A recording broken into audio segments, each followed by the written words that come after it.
Welcome to BackChat's new podcast, Back Yourself, where we speak to business leaders and decision makers around the country. This week on the show, new CEO of the Sydney Swans, Matthew Pavlich.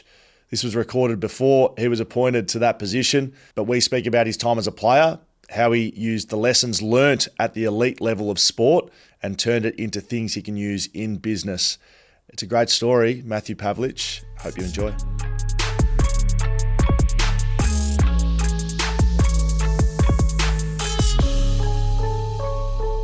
Okay, Matt Pavlich, Back Yourself by BackChat, our new business podcast. A bit of a different feel. You've been in here before, but we talked about your footy career. We're going to talk about business now, and a little bit of, in and out of how you've come about and where you are and what you're doing.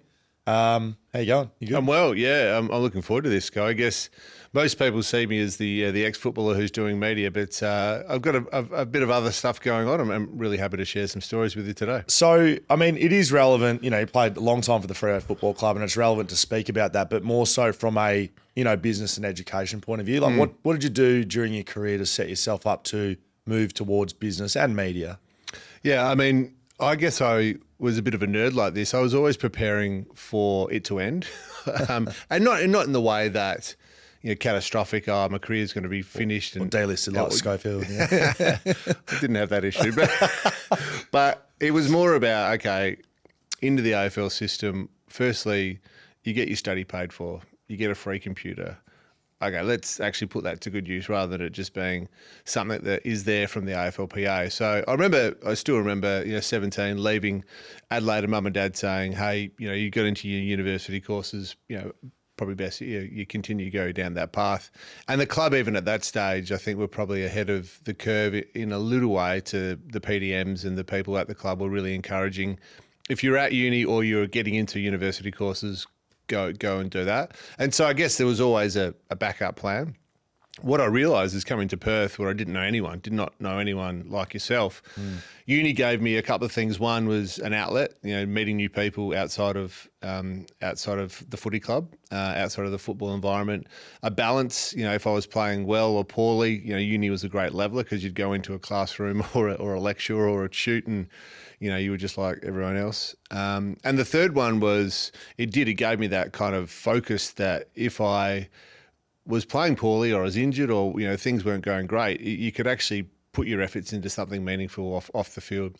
And so all of that was really important for me to, do my undergrad degree. I did a Bachelor of Science and Psychology. And then when I did an MBA at the end of my career. So there were plenty of times driving along Stirling Highway from East Fremantle to UWA thinking, what the hell am I doing, as every player was off to play golf or go surfing or sit on their PlayStation or whatever. But I'm very glad that, of the 17 years I played, I was effectively studying for 12 or 13 of those. Did you, I know you worked some practical nature into it as well with being the president of the AFLPA for 3 or 4 years there and, some time there.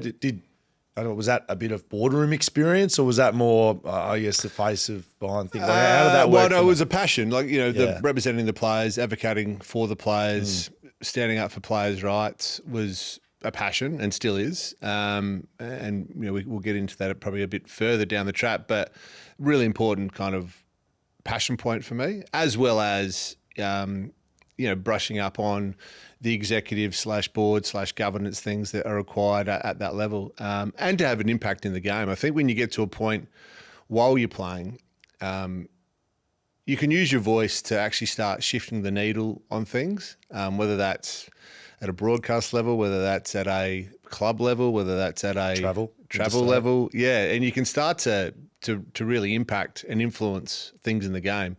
So, being a captain, being a player of relative prominence, it was like, well, I can actually put these things to good use for the greater good of the players. And I always had an interest in business, and that was always something that, I wanted to dip my toe in the water, did a bit while I was playing, some of it successful, some of it not so successful. But that didn't stop me from really being inquisitive and meeting lots of people along the journey that we get thrust in front of. Clubs are pretty good at putting you in front of some highly successful, intelligent, influential people here in Perth, but broadly in Australia and the world. And I wanted to use that to good advantage. So as the captain for a long time at Freo, do you look back now and given what you're doing in business, and we'll get into Pixar and PMY and your involvements there, but do you think you appreciated as captain, a leader of people, what you were learning, from a footy point of view and how that was going to transition into business? Or have you only been able to look back now that you are in business, go, oh, geez, I learned a lot. Like there were so many things I learned. Yeah, I remember hearing Johnny Eels speak and saying that, there's so many connections between sport and business. And at the time I might have been 20 or something, and the Wallabies were doing their thing, and he was obviously transitioning, post-captaincy into his life in media and business. But I remember thinking, there's someone I can aspire to. There's someone I can, at least look up to from a way that he's handled himself on the field, off the field, and then into business and media. But I couldn't connect the dots. I was like, well, how does a team dynamic situation in a football club, in a sporting environment, actually lead into business? You hear about it, but what are the... And he made a couple of really good points, is that in sport, it's binary. Either you won or you lost. Either you went or you didn't go. Either you defended or you didn't defend. Either you kicked the goal or you didn't kick the goal. Whereas in business, there's a lot more grey areas. So there's a lot more... It's not as strictly binary. And I think that stuck with me in that, KPIs, metrics, quarterly, revenue, quarterly profit, loss, EBITDA, that you can kind of measure that stuff. But the in-between that happens in the sporting environment, in the locker room, out there on the training track, you just see it and you call it out. Whereas in an office, in a boardroom, a little bit harder, a bit more nuanced. I haven't thought about it like that because, now, make my own way and doing my own things.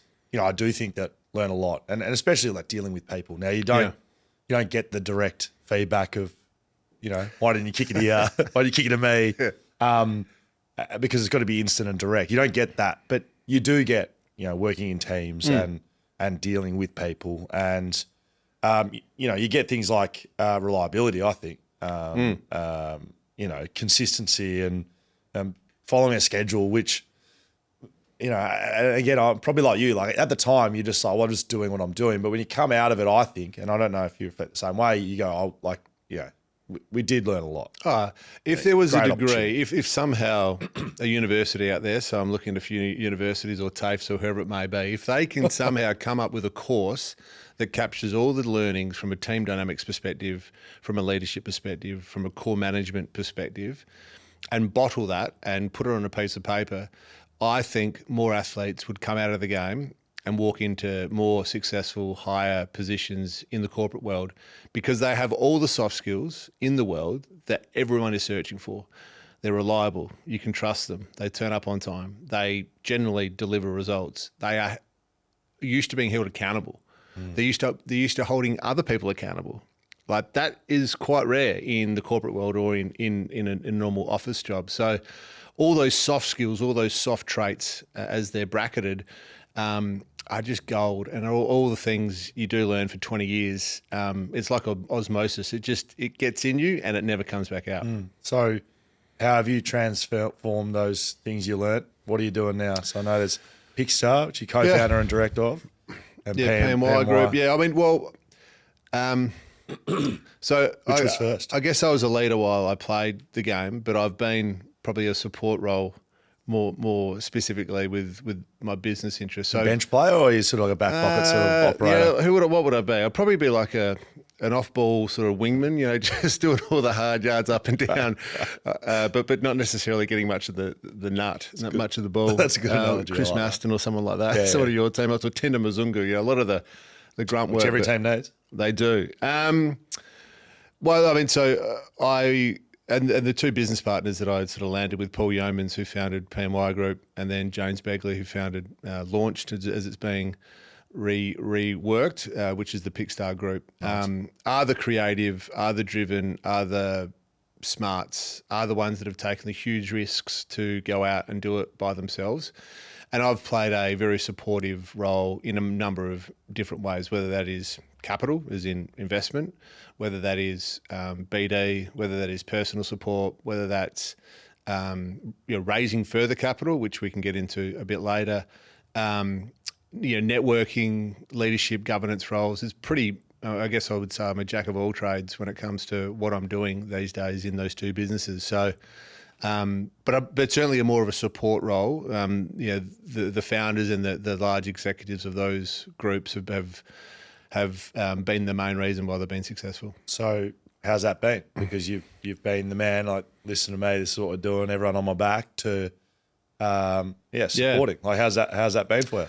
Well, we all grow when we lift others, and I learned that through my own leadership journey. I think initially you think, oh, I'm the man, I can take on everything, I can take on the world. Yep, I can play well, I can lead well, The reality is that's all BS. Like, there's no one person that succeeds alone, particularly in a team environment, particularly when it's so competitive and so hard. And that relates very much to business.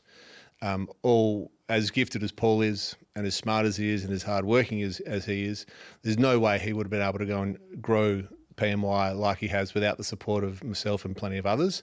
And the same with James and his group. I think what I learned was that in my sporting career and my leadership journey was that by empowering others, by trusting others, by giving others more responsibility and holding them accountable and ourselves accountable, then we all grew together in a much better fashion. And that was a huge learning for me throughout my leadership journey.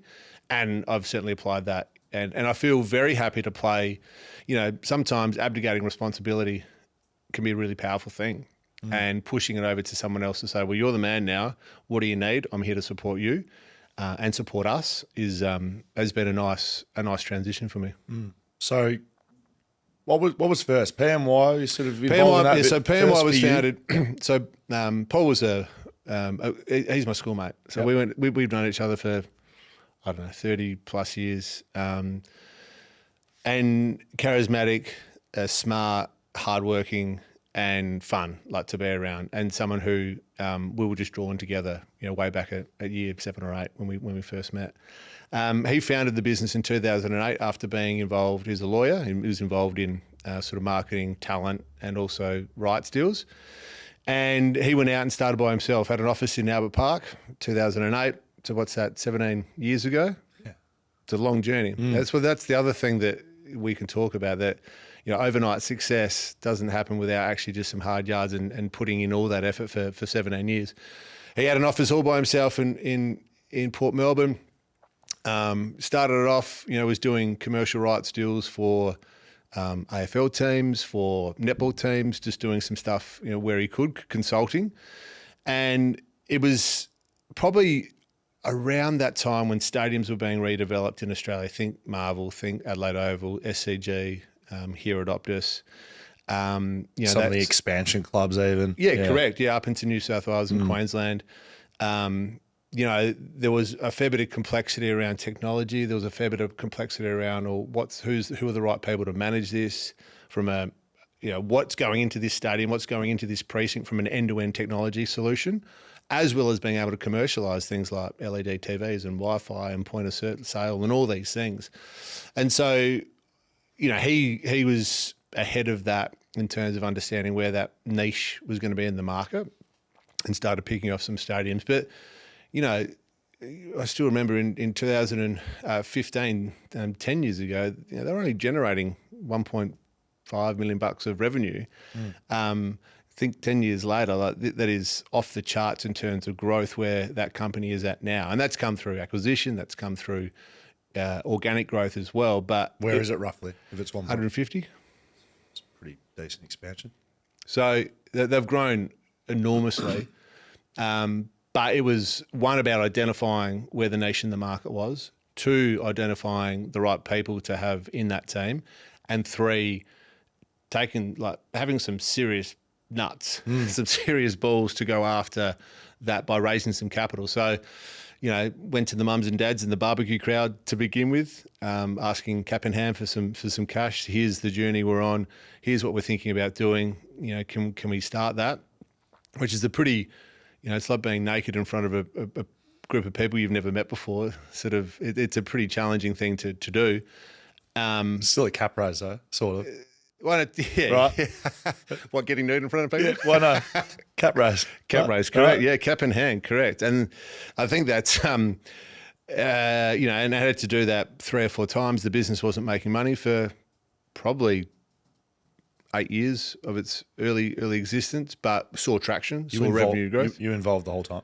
Yeah, pretty much. I mean, not those early days when Paul was by himself and really kind of just battling to kind of get some revenue in the door while we're still playing. But certainly as it started to grow and as it started to demand more of my time and more of other people's time, we certainly helped with the cap raise process, with BD, with Network, in terms of being able to put the opportunities to them about the area of work that we think we could help them with. So across all of that, are you just sort of, you personally, are you looking at things going like, this is brand new, don't really know what we're doing here? Yep. Are you, yeah, do you know what I mean? Like is there a sense of naivety with some of the stuff you're doing? You are. I remember being in some meetings around the time of the Optus Stadium build and going to, stakeholders like the government here, Venues Live, going to, Venues West, going to the Burswood Park Board, going to Victoria Park Council, going to Tennis West, going to and talking about this vision around the stadium, but also talking about specifically, commercialising that, and being in those meetings going, I think I know what I'm talking about. I think I know this is the right thing, but I'm also kind of half making it up here. And in a way that I knew that was going to land, but also, okay, well, now our nuts are on the line to go and deliver. Yeah. So, and I like this, people, I heard people talk a lot about imposter syndrome, and I probably didn't really get it until more recently in terms of the business stuff and where we've grown and where we've developed, about sometimes walking into a meeting going, not sure I'm really capable or have the capacity to kind of be in this meeting, looking around the room. So how do you approach But I'm going to that? back myself in to deliver an outcome and find a way. And I think I relate that back to your sporting career. My sporting career was that I didn't always have the greatest skills. I didn't always have the greatest athletic ability, but I'll back myself in to work hard. I'll back myself in to drive high standards, and I'll back our team in to deliver a great outcome. And I think that has certainly translated into what we're doing. Because a bit of a common thread with a lot of people we're speaking to, and you guys are doing great things, but CEOs and founders of business, whatever it is, like there's a lot of that. And I think it's just an important thing to highlight, because a lot of the time, if you haven't done it, I think sometimes looking in, Matthew Pavlich, he's on the news, played for Freo, he's got business interests. He knows everything. He's absolutely killing it, which he might be, but but also there's an element of self-doubt that comes in with everything you do. And I think no matter how successful a person may look and it's all rosy, no one's walking around going like, I just know everything here. Like, I don't think there's anyone does that. No, really. And I mean, the self-doubt, so Paul in particular had significant, and he's happy for me to talk about this, but significant periods of doubt, anxiety, and worse, because yes, there was proof points. Yes, there was, we've got some decent amount of revenue coming in the door, but geez, we're losing a bit of money. We're not quite there. We need more traction. Like, there is self-doubt all the time. And if you want, your brain's pretty powerful. If you want to think about the bad stuff, you'll think about the bad stuff. And it's a vortex to keep going down, right? And it's a spiral. But if somehow you can back yourself in and get yourself, well, now what are our proof points? What do I believe in? We may not have enough data right now to suggest, and data is like personal proof points, but I think we're onto something broadly here. If you've got enough of that and enough self-belief, you may have doubt and you may not know exactly what you're supposed to be doing in a particular meeting, but again, you'll find a way. So was there a moment in that business in particular that... Well, COVID was huge. So the business had gone like, 1.5 mil, 3 mil, 5 mil, 8 mil, and was on this trajectory to sort of 20 plus, and then COVID goes whack, right? And so what happens to a business like ours that relies on stadiums, people, precinct, technology, people going to events actually just happening around the world. Think any sporting event around the world, we're sort of touching that. It was like, oh God, we might be dead. This might be all over. And once the dust settled and once we sort of worked out what was going on, we were able to kind of, with some of the deals we had in place, use the force majeure event, which is basically to wriggle ourselves out of some bad deals, Okay. and then survive. Yes. To then be able to go and acquire some businesses that we'd been working collaboratively with, who were about ready to tap out. So they'd sort of been to the mountain and they were about to sort of come down the other side, whereas we're at base camp. So it was like, okay, here's some opportunities to go, we want you, we want you, we want you. And vice versa, they approached Paul and the team. So you started expanding when you felt like could be there. Yeah, which is counterintuitive, isn't it? So, well, what are we doing? Yeah. Well, that's when it comes down. You got to take some risks, right? Yeah. It was risky, right? Yeah, and we'd raised some money, and a decent amount of money at the end of 2019, and so at least we had a bit of cash there to be able to, one, survive firstly, and two, start targeting a few acquisitional or acquisitive businesses and things that were in line with what we're doing, and particularly not in Australia. So it was like, there's a business in the UK like that, there's a business in the US really like that. How do we make that work? And Paul, as witty and smart and cunning as he is, did some really good deals during that time, which then exploded our growth and is continuing to do that. So what was difficult then? What was the most? Just got rid of it. What do you think about and you look at and you go, yeah, that was hard. Was it the? Well, some of the hard side thing was, so I had we'd done some deals with a lot of people we knew, including my old footy club, and kind of, it was just this is in COVID, we're trying to wriggle out of some of the deals that were bad and, double down on some of the deals that were good. And I guess having to look people in the eye and say, no, we think this is the right thing. Here are the reasons for, and that you've got strong relationships with. That was certainly a challenge. The other hard thing with that business is when you've got your best mate running the place and he is growing it really rapidly and you're kind of involved, but also, maybe one step removed. If you haven't got a strong relationship with your mate and you do see it as two separate things, in my view, then you're putting your relationship at risk and that longevity of friendship and that important part of your life at risk. So, yeah, there we had some moments of like having to kind of just separate friends and business. some tough conversation. Yeah, definitely some tough conversations, but more about, I think there was a mutual understanding that, okay, if we keep going down one path here, then it could turn ugly. So let's maybe just, separate a bit of that. And the great news is everything's great, and Paul's gone on to do wonderful things with the business, and we're still involved. So that was great. And now it's on its way. There's US private equity that's invested in the business. The business is growing rapidly, expanding into 14 countries now, 1,000 clients. It's expanding its offering in terms of being able to provide publishing and content and other things. So, it's been wonderful to be a part of the journey, but I must say it hasn't always been wonderful. Most of it's been bloody hard work and not that fun. And I think that's probably the misconception that people see when people are successful or people are doing what they're doing. You're like, oh, I'm going to do that as well. So, well, you're going to hang in there for 17 years? Are you going to lose money for 10 of those years? Are you going to actually dig in and have to go to people and cap in hand to raise money and stay the course? Well, then sure, go and do it. But if you're not, this isn't for you. So would you do it again? But it sounds like maybe yes, but would you recommend it to others? Well, I did it again with Pixar. I do it here. So we're 10 years in, and now we're at a point where, I'm happy to talk numbers to a set, but, we were piss farting around. We're doing bits and pieces, marketplace business, thought there was a way to commercialize talent in a better way. We were, we didn't have a technology. We had a product, but we didn't have the technology behind it. So I was like, okay, well, we have to go and build that again.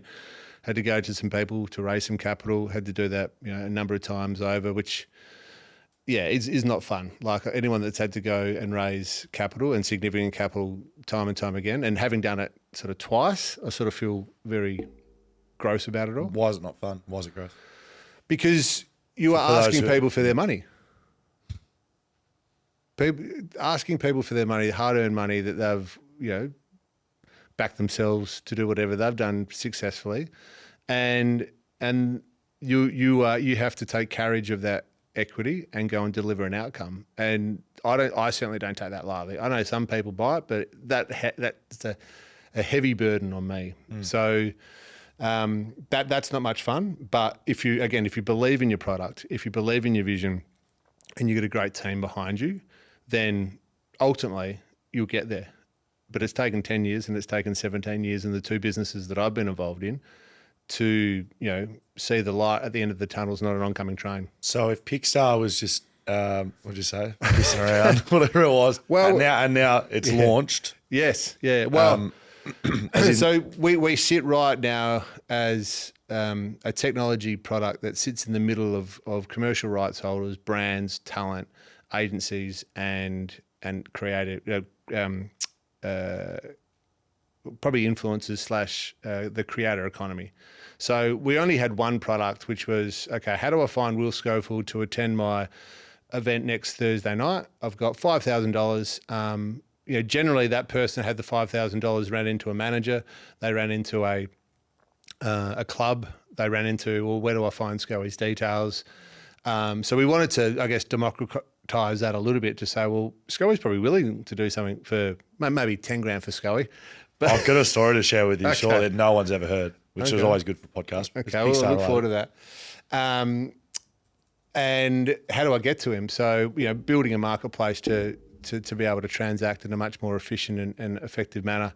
We saw that then translating to, again, going back to the AFLPA, back to my AFL days, was, well, we had to do 21 appearances every year, 15 club, 6 AFL. Who was monitoring those? Who was measuring those? Who was reporting back to the commercial? From a league point of view. From a league point of view. We've got some technology that actually we can now rip out and white label it as a SaaS product and start selling it to AFL, NRL, Cricket Australia, so on and so forth. And so we got to that point where we're like, okay, here's our two products. We're progressing. We've gone from, $1 million of revenue. We're progressing up. SaaS sales are starting to happen. We think we've got something happened here. Again, COVID was a huge impact in terms of our business because, again, people, places, talent, just basically stopped. So I was like, oh God, how are we going to do this? Pivoted to more of that online, social, or virtual appearances and ambassadorships. And then we just decided that, well, look, there's $650 billion that gets spent yearly on talent. 250 billion of that at the moment is in the influencer creator, content creator space. We weren't doing any of that. And it's meant to grow to sort of about 450 billion over the next 2 years. So I was like, well, we need to actually take this seriously. And so we more recently have gone and acquired a number of businesses, Australian-based businesses, that play in that space, that play in the more strategy-led marketing space, content space, and more of a traditional speakers bureau space, one of our competitors. So again, doubling down on, well, we're in it to win it. We're not messing around here. To back ourselves to deliver something that we set out to do 10, 12 years ago. So I'm fairly sure it was 18. It could have been 15. So my 2 grand finals. Yep. I'm pretty sure it was 18. I am on the Pixar platform, launch platform. And I committed to something in May, June, something, right? Can you tell us what I'll tell you exactly what it was. Good. It was a kid's birthday party. Okay. Right? That's where I was at in my career. While you were bloody running around doing cat raises, I was doing kids' birthday parties. Right? So that what sort of quantum were you talking? A couple of grand, maybe more, maybe less? Less, definitely less. Oh, come on. Definitely less. Okay. May not have had 1,000 in front of it. I don't know what it was. Whatever it was, I was like, yeah, I'll do that. Yeah. No worries. It's on this date. Didn't really look at the date. Didn't really think about anything. I was just like, yeah, great. Got accepted. Awesome. It was locked in. It was way too ahead of time. 6 months ahead. Anyway, gets to the week that it's on, and it's like Tuesday, and I get a 1 hour reminder, off to Coburn for the birthday party. It's grand final week. It's Tuesday. It's Tuesday grand final week. And the app's notified you, as it should, as the process. I hadn't notified myself. I can tell you that right now. Completely forgotten. A notification came through, and I thought, you know what? Fuck it, this would be good for me. So on grand final week, and then I'm playing in, right? I don't know, I would have done the open training session on the Tuesday. You've done that. Yeah. And I rolled up to like a 12-year-old's birthday party and gave them one of the great birthday parties of all time. And the mum, in fairness to her, gave me one of the great reviews. Like she could not, she's like, what are you doing here, mate? Yeah. Like you're playing in a grand final. I'm like, to be honest, like I'll be sitting at home on my PlayStation. So I might as well earn my X amount. Hey, we got to find this 12-year-old. So what's that? That's how many years later? 7 years later. 19-year-old would, and his mum would absolutely love. The review's still on my profile. Okay. It'll be pretty easy. We'll have to find this person. So that's what Pixar was. Yeah. And look, it still is at the heart of it. It's like, okay, if you want someone to speak at your next corporate event, if you want someone to represent your brand, if you want someone to post social media about your commercial opportunity or your brand, which I've done plenty of as well. Yeah, it's breaking down, I guess, the barriers that have existed. You know, how do I get access to Nick Natanui?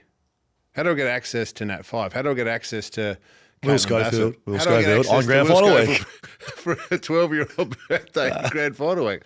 So it was about, I guess, changing that, and that marketplace business now, in particular, having acquired an older analog business, combining those two.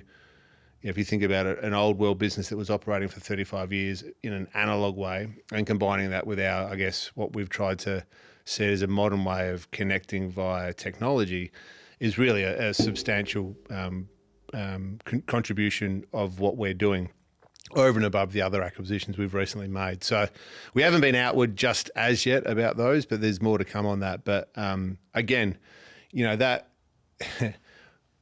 it's a bit like a game plan. You set a game plan at the start of a season and you get proof points, either good or bad, almost immediately in training, but then when you start playing opposition. And I can guarantee you game plans, while at a fundamental baseline, the backbone never really changes. But do you add wrinkles to it? Do you add changes to it? Of course you do. Almost every sort of 3 or 4 weeks, you might just have to tinker a little bit with it. And in business, I think it's the same. Is that if I think about Pixar, where it started, the backbone of it's exactly the same, trying to get more and better commercial deals for talent and grow the ecosystem via technology.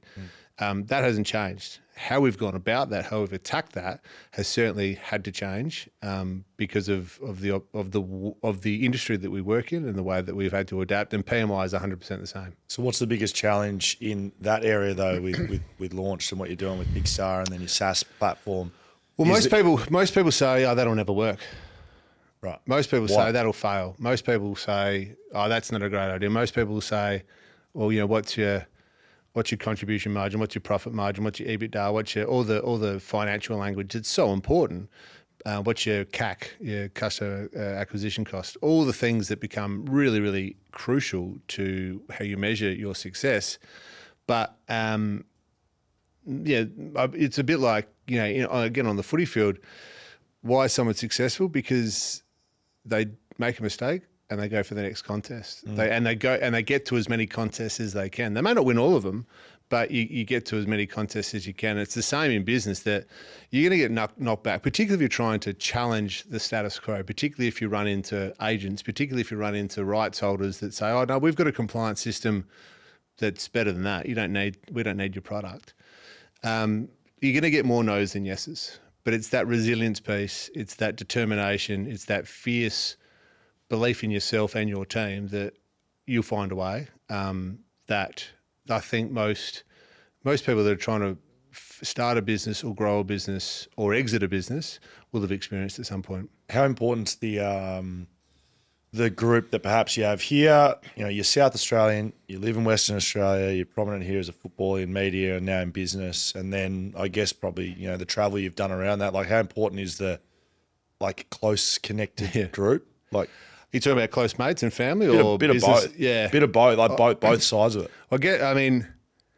Again, like having business partners that, one, you trust, 2, you can have challenging conversations with, and 3, at the core of it, you are still mates and you can kind of separate the two things. Not easy. Easy to say, hard to do. I was going to say, you mentioned that a few times. So do you have a strategy to do that? Like, do you have to sit down, you have a conversation, all right, we're on work time now, mate, and then we're going to have a beer afterwards? Yeah. Or how do you actually do it? Is that a stupid question? No, it's not a stupid question. How do we actually do it? I think every conversation involves a bit of both.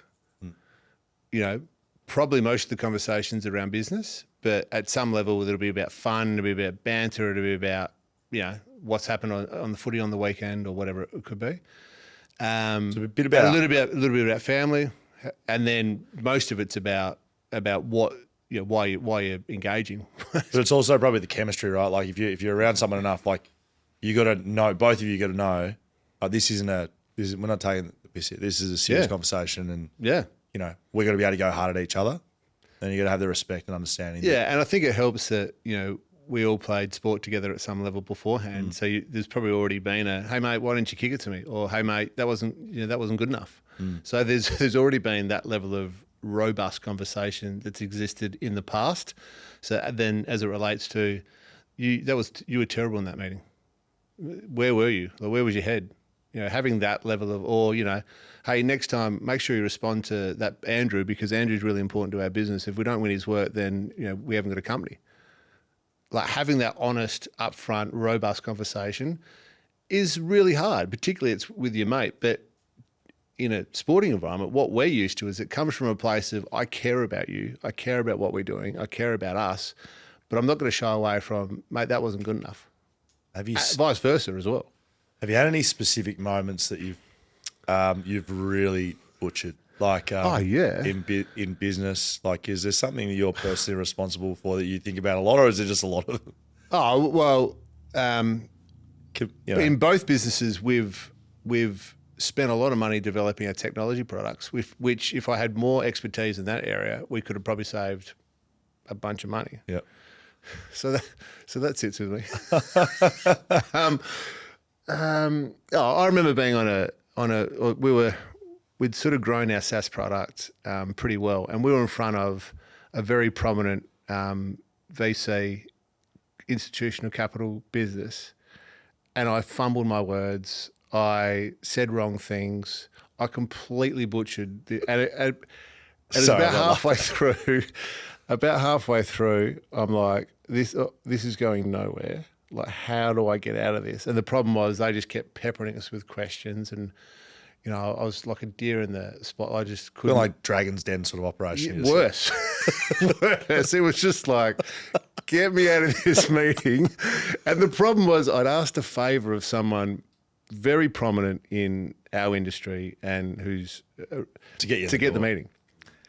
And so all I could think about halfway through was, oh my, like this guy is going to hear how badly I've performed in this meeting. And I'm like, just get me out of here. So, and that's one that sticks out. I could say who it was, but I don't want to. No, don't. It's embarrassing. But there was no happy ending to that. Like, as in, you did. We got torched. It was like, out you go. No good. Next. It was like when I will never go back to that group ever again, because we floundered, and me in particular, just butchered everything. So what did you learn? Were you underprepared? Why were you nervous? Underprepared? Well, like, what made you underperform?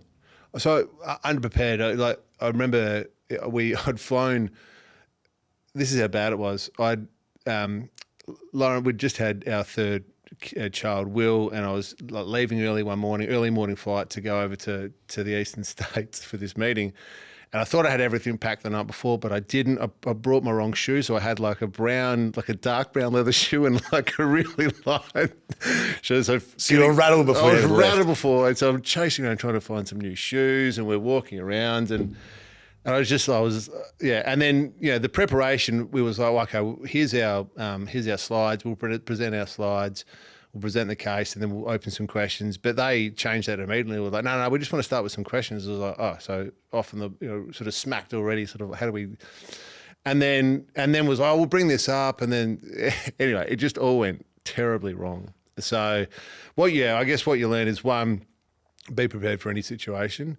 Two, make sure that you're reading that room and just understanding, or at least maybe asking some prior questions about, how would you like the meeting to go, is really important. And three, make sure you pack your right shoes the night before. That's very good.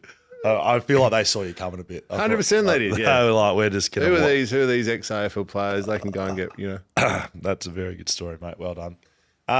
Sort of coming towards the back end here a bit mate. So as you sort of sit here now, haven't really touched on your media at all, because that's a business in itself. Absolutely, yeah. And, this was something that I guess when you're playing the game, you get asked a lot of questions. You're put in front of the camera a lot, particularly as a captain, particularly as the AFLPA president. You're in the camera a lot, but it's self-contained in the sense that you are being asked questions. You're a guest. And you answer them a bit like this.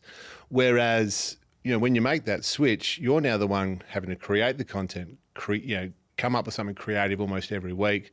What's the angle? What's the storyline here? How do I make this fun and entertaining for someone at home? And also, as it relates to broadcasting the game, how do I educate people at home in a way that isn't footy talk? Because people don't really understand that, but is educational. So, they're left with, oh, no wonder they're doing that or whatever it may be. So I was lucky to do a lot of media while I was playing, which helped me at least be presentable but again, floundered early and still flounder at times about how to handle it, how to do it properly, how to present. And I guess I sort of oscillate between broadcasting game day with Fox versus newsreading, which is just so tight and so structured and so scripted that sometimes I don't know which one I'm in. Yeah, so it's interesting because again, this is another thing that I think people see at Pavlich reading the news, and they're just like, oh, he's killing it. Reading a teleprompter, you tell me. I've done it a little bit, but it's not like talking. It's not like reading. I work with Michael Thompson, who's been in the industry for 40 years. We love Tom. Rick and Sue have been in the game and, incredible at what they do. The skill of newsreading is as if you and I are just talking like this, but it's 100% scripted. And if one word's out of kilter, then it puts basically the rest of the bulletin potentially, on the rails. So this is like the Ron Burgundy, why'd you put the exclamation mark? Yeah, correct. I told you to put it in the prompt. I now watch that movie in a much different light. Empathetically. Yeah, very empathetic.